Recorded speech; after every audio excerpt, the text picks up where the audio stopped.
Okay, guys, we are sitting here with Toni, also known as Layla, her street name.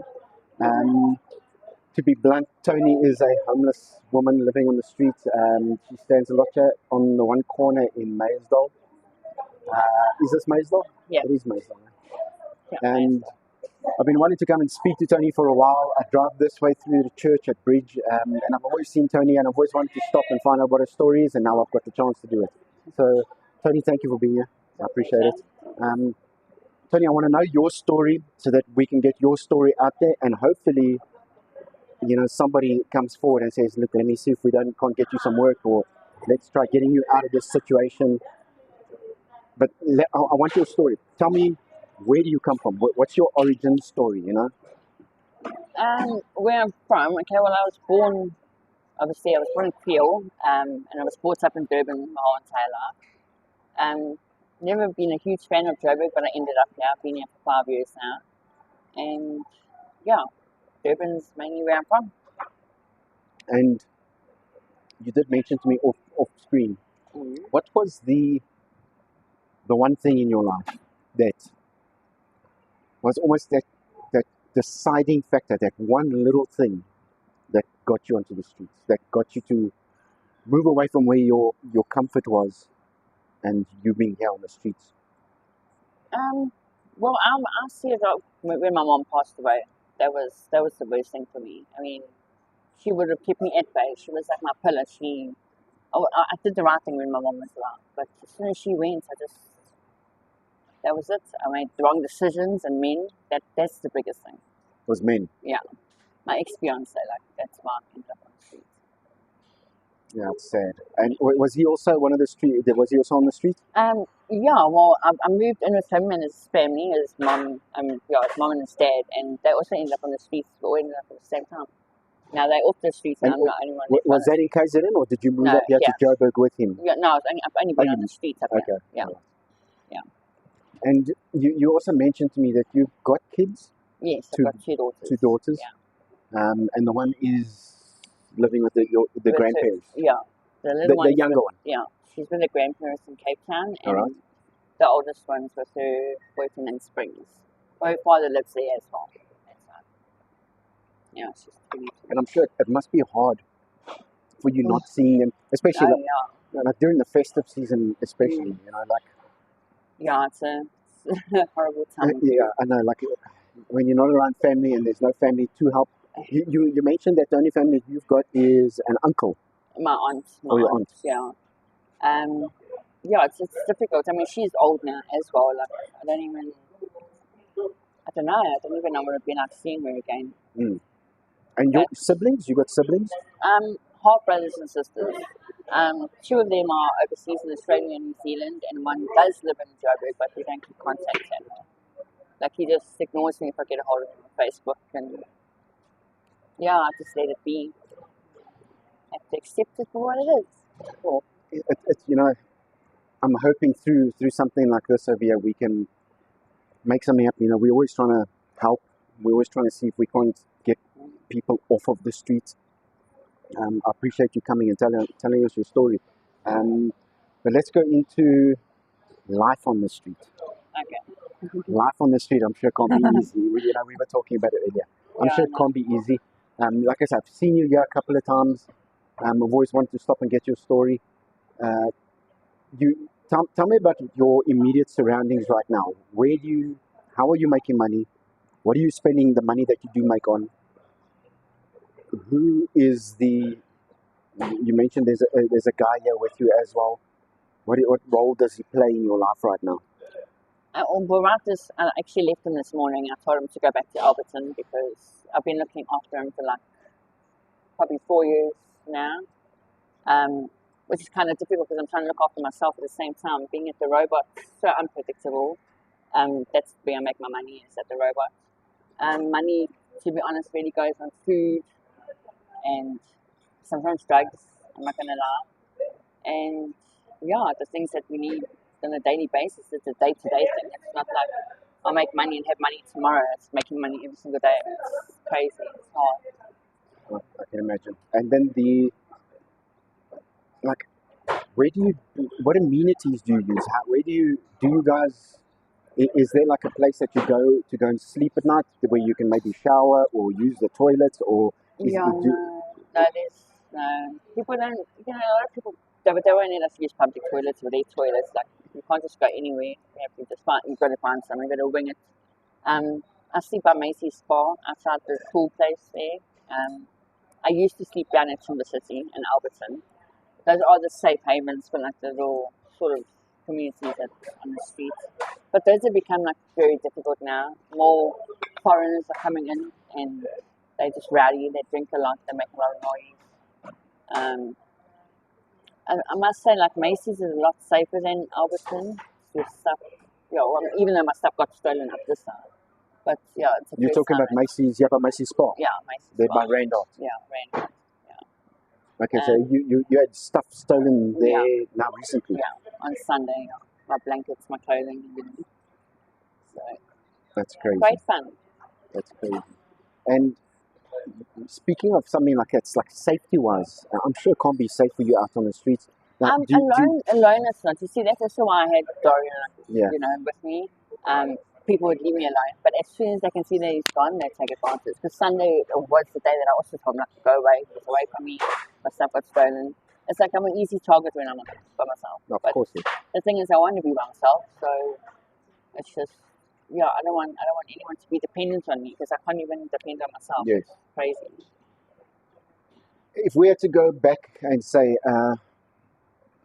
like when you were working, what work were you doing? So that now, if somebody comes forward and says, we can maybe offer a job, what work? What can you do? Well, I was a receptionist for doctor's rooms for a few years in Durban. I've done a lot of data capturing, office admin work, anything like that. So just general office work, admin, general admin and all of that. Maybe some data capturing or something.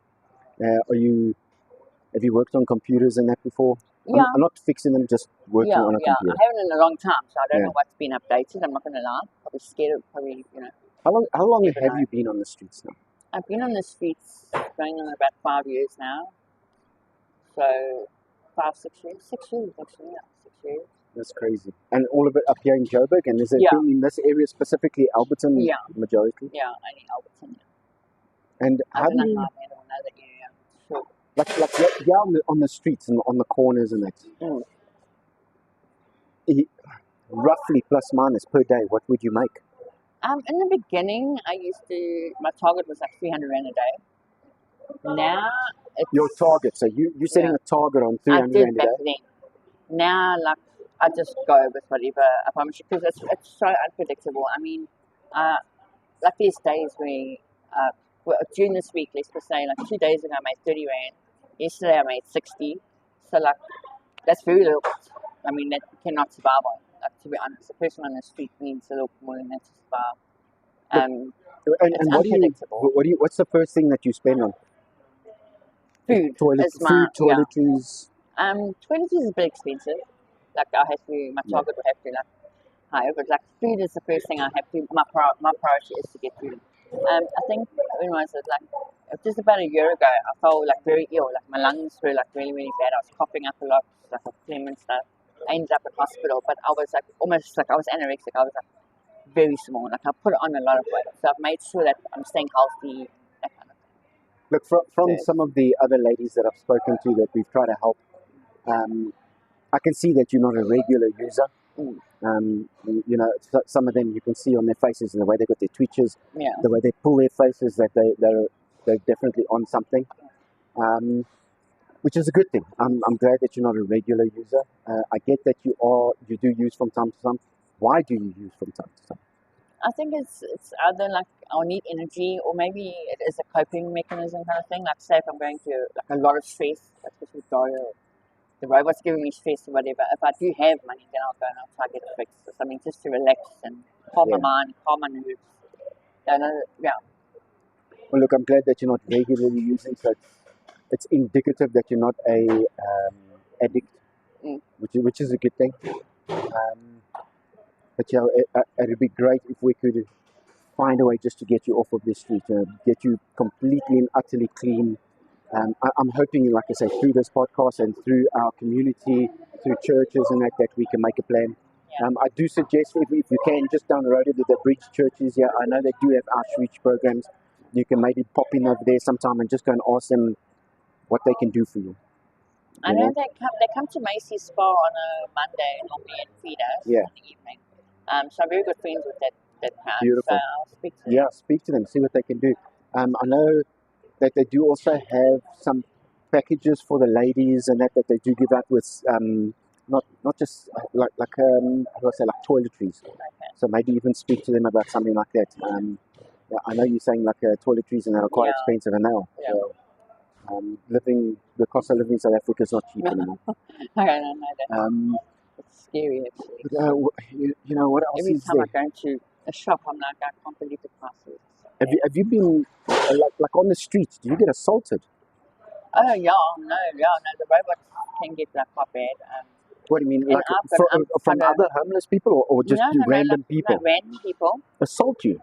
If that is assaulting, like I mean, if they assume, that you're a working girl or something like that. Especially there in Alberton, when I was by the Clinton Hospital, by those robots there, like taxis and things like that. I mean, I don't keep quiet for anybody, so it's also partly like why I have to get away from it. I've got a loud mouth, and I won't like not keep quiet for people like that. I just can't handle it. Even like people that walk past like pedestrians and things when I'm at the robot. I mean, I haven't had anything. But at that robot shop, a lot of even people, like guys that drive past with their pants down. You are joking. One found me the other day. I just laughed. I was like, oh no, really? You have to track me down. You get it. Like they'll drive for up next to you with their pants down. Yeah. There were like about 8 different men. Yeah. And like, would they like stop and physically assault you sometimes? No, they just or is it stop just verbal? And then they, that they actually make sure that the robot's red. So when they stop like in front of you, they give money. They give money. Some That's more crazy. than others. That is crazy. I don't even think that's something that's happening. I know. I was actually asking like some of the men, do women come past with like their tops? or no? I doubt it. It's crazy. I doubt it. But, yeah, I know. That's crazy. I actually can't believe that's happening. I really was can't shocked believe the happening. first one. I was very shocked. But did I actually see what just happened? Yeah, like I wasn't sure because it was a guy in a Porsche. A Porsche? Say the colour, You are joking. Yeah, and he gave me my first $100 at the robot actually, and I was like, was his pants down? I was very confused. I was shocked. So, Wow. That is insane. So, but I must say, up this side, people are a lot more decent. I haven't had one. That's good. I'm glad that it's better. Yeah, for you. Yeah, it's a lot. It's actually a relief because down there it was terrible. Just jumping back now to your kids. Are you ever in contact with them? I do try and keep contact with them as much as possible. Whenever I can find a reliable phone to speak to them and stuff like that, I do. And when you do make contact with them, are they accepting, or do they ask you, like, what are you doing, where you are? Do they know that you're on the streets? My little one calls me by my first name, which killed me. That killed me the most. But yeah, my oldest one, she's very accepting. Does she know that? Do both of them know? Does the older one know that you're on the streets? Yeah. And the younger one, not really? Yeah, no, she doesn't really know too much, but she just, And has the older one ever reached out to lend a hand, or? I think she's been struggling like her own battles, like trying to find a job and stuff. She's managed to get a bar lady job now, which I was a bit like ugh about, but it's something. I mean, nowadays you've got to grab onto anything that you can. The sad thing is, like, I mean, I didn't get wanted her to study after school, which nobody could afford to send her. But other than that, she's actually been a good girl. She doesn't do drugs or anything like that. I think she drinks and parties with her friends and stuff. Like most young girls would. But she's such a good girl. She's very loving. She's very kind. I think if she could take me in, she would. You know, financially, I think it's just a struggle for them to survive. Let's hope comes that she does find that, and then she can help out. It's a tough world out there. It's a tough world. Sorry, I just want to make sure that your microphone's still on. Yes, we're good. Yeah, man, I hope that just out of this we can just get something, and also maybe if any other of the ladies that are out there on the streets see it or hear about it, or any of the churches hear about it, any businesses hear about this, that we can start reaching out and getting these women off the streets. It's not a safe place out for them, like you've heard. They're stealing their stuff. Simple things like blankets and clothes. They're stealing that. What have you got now? What do you use to sleep with? Thank goodness on Sunday, but this Cecil, Yeah. Eric from Lots, he came with that big yellow vehicle, and like I ran to him and I said to him, because I didn't think he was going to have one, because he never carries blankets or anything, not Eric. But he ended up having a blanket for me, so that helped. Another lady did help me with clothes, but it's like dresses and things like that. No, not everyday wear, The shoes are a little bit small for me, hurting me, but I've got to wear them because you're gonna have to walk those because it was ends raining. flat. The shoes that I had on ended up breaking in the rain, so I needed shoes like badly. But well, look, we have our ups and downs here as well. I suppose currently at our gym, we're busy doing a clothing drive as well. I've asked all my members to bring some clothes in and that. So we'll just go through the clothes and see what kind of ladies' clothes we've got there, and then I can bring you some clothes and at least put some extra clothes. I'm just so worried it gets stolen. No. As long as I can just keep it on me, my backpack. Yeah. It's fine.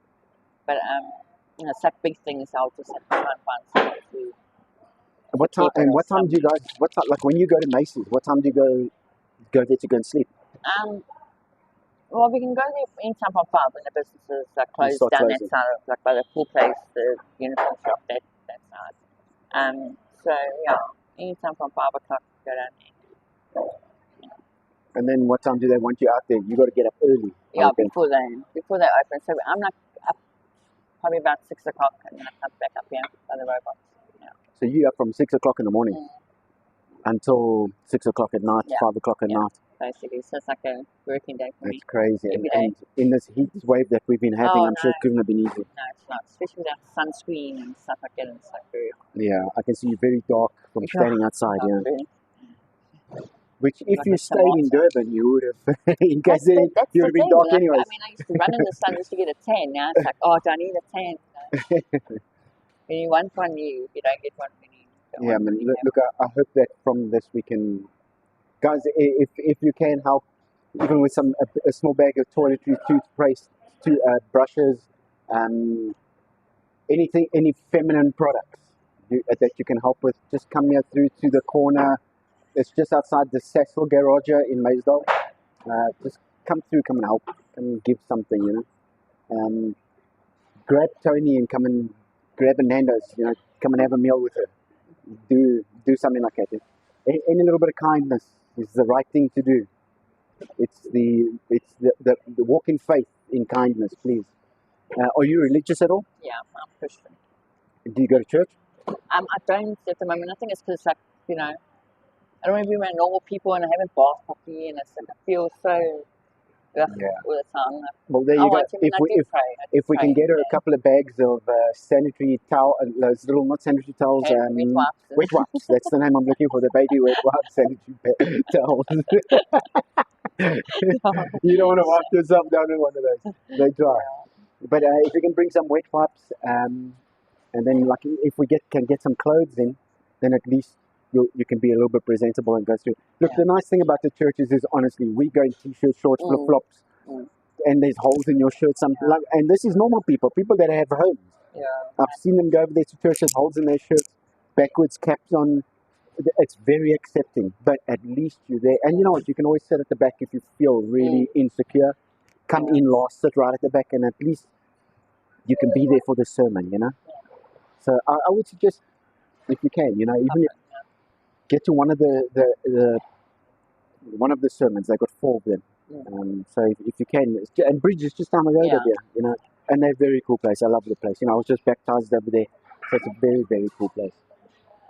But Toni/Layla, thank you very much for spending time with us. I hope that through this we can get you a little bit of help. Man, I wish the best for you. And if can we just have a quick prayer? You happy with that? Sure. Lord, in your ever gracious name, we just ask you to keep your ever healing hand over Toni. Make sure that she is always safe. Make sure that goodness comes to her through her heart, her soul, and the Holy Spirit. Lord, we ask you please look after her, keep her safe at night and during the day, and keep all of these weird strangers from her. We ask it in your holy name. Amen. All right, Toni, thank you very much. I appreciate it. And hopefully we can get some good news out of this.